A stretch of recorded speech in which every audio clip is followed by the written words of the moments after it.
You getting your things together, girl? We leave on Saturday, you know. Day after my birthday, hint, hint. I know. Have you talked to Mom yet? Yeah, she said you two kind of got into it.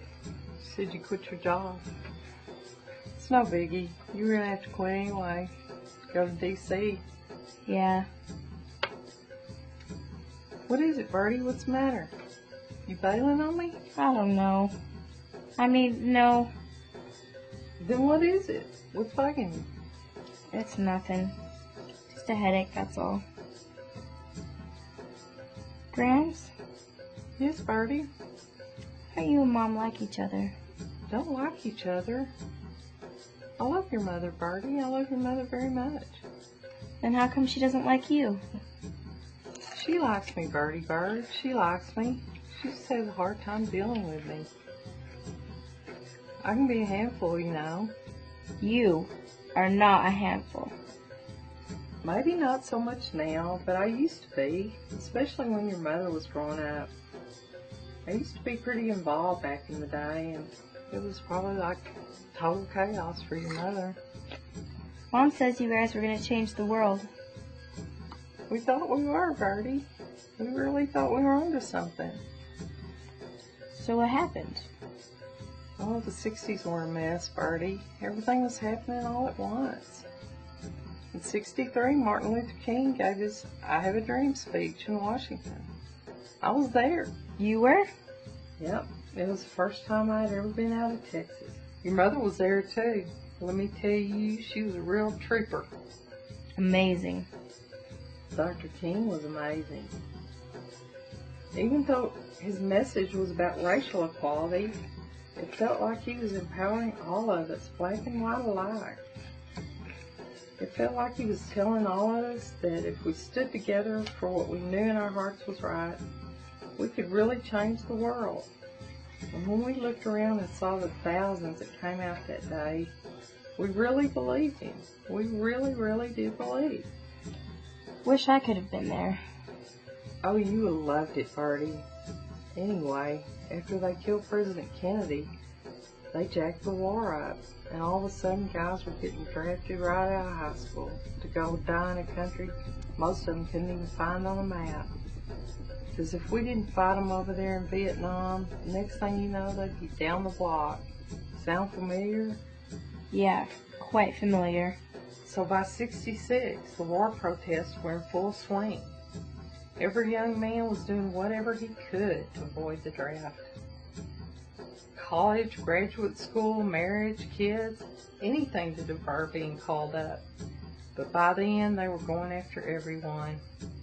The war wasn't going well, and the Johnson administration was sure the only answer was to escalate, to send even more kids into the meat grinder. Kind of like what's going on now. You're catching on pretty quick, aren't you? LBJ decided not to run for re-election. And when Bobby Kennedy jumped into the race, we were all elated. Here was this guy that, even though he came from a rich, powerful family, I mean, he was one of us. Yeah, I've seen videos of him. He's always brushing his hair out of his eyes with his hands. And giving the peace sign. He knew the war was a scam, Birdie, and he was going to get us out of it. And then you know what happened next.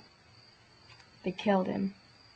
Yeah, they killed him. 1968. First they killed Dr. King, then they killed Bobby Kennedy, and they buried most of our innocents along with them. But you guys didn't stop. I mean, I read where Kent State wasn't until 1970. Of course we didn't stop. The war didn't stop.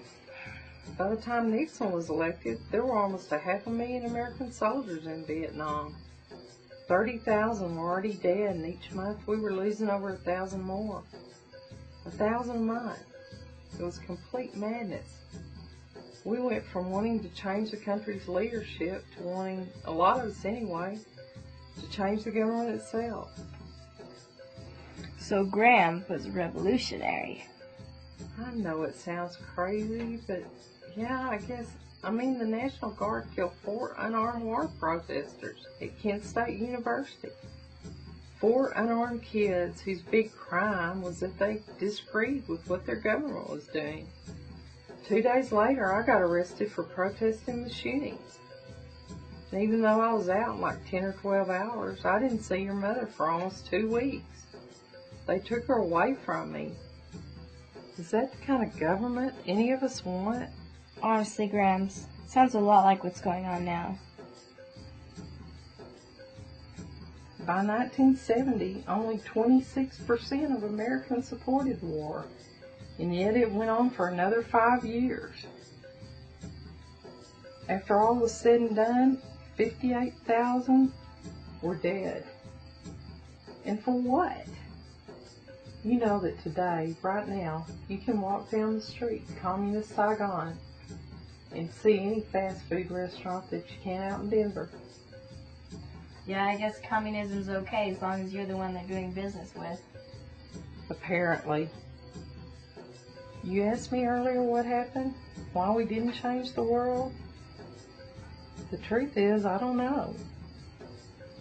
The Vietnam War took a lot out of us, and a lot of us were worn out, so we dropped out and moved to the mountains. We learned that it takes a lot of money to change things, and peace freaks and hippies generally don't have that kind of cash lying around.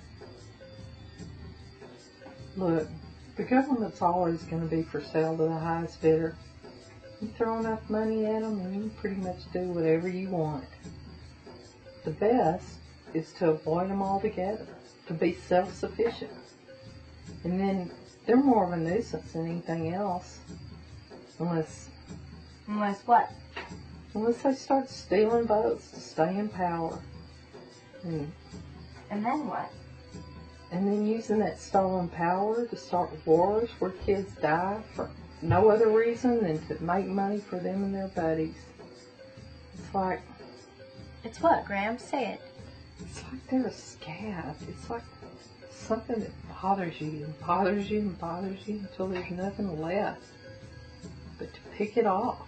Pick it off and let it bleed.